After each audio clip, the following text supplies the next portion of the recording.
G'day guys, this is Peter. G'day Peter. And we've got some historic submachine guns here. Is it okay if you talk us through them, Peter? Right, well, World War II, Britain suddenly discovered they were in need of a submachine gun, and they did have, and it's right over that side, the Thompson SMG gun, yeah. 45, but that was really expensive, so they started to figure out that they would be able to mass-produce smaller ones at a much cheaper rate, and so the STEN gun evolved, and STEN stood for Shepherd and Tarpon, who were the two designers, and then it was manufactured in the Enfield factory, hence the name STEN. And this is the Mark I STEN, which was the prototype. Quite heavy and with a handle, which they then got rid of the wood and the handle.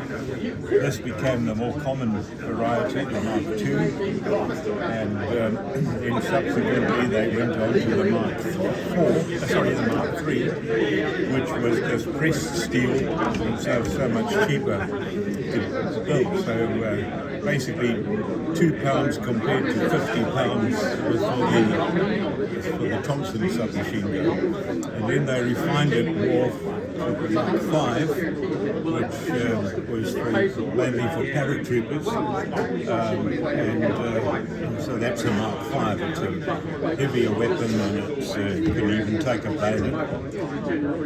When the Stens came out of service, the next type to come in was the hatchet or the Sterling, and so that's the 9mm Sterling, and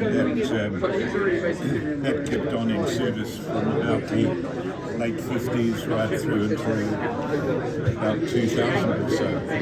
At the same time that the Sten was being manufactured, the Lanchester was also manufactured, and this was based on the German Bergen submachine gun, and the Army and the Air Force went for the Sten, but the Navy went for the Lanchester, and the Lanchester ended up seeing a lot more service, and so all 9mm, and all with a sort of interesting background, I guess. Yeah, absolutely, and it's interesting because I did a video on the Thompson. You mentioned the Thompson was incredibly expensive, but I heard some people complaining about the reliability of some Sten. Is that true? Yes, that is true.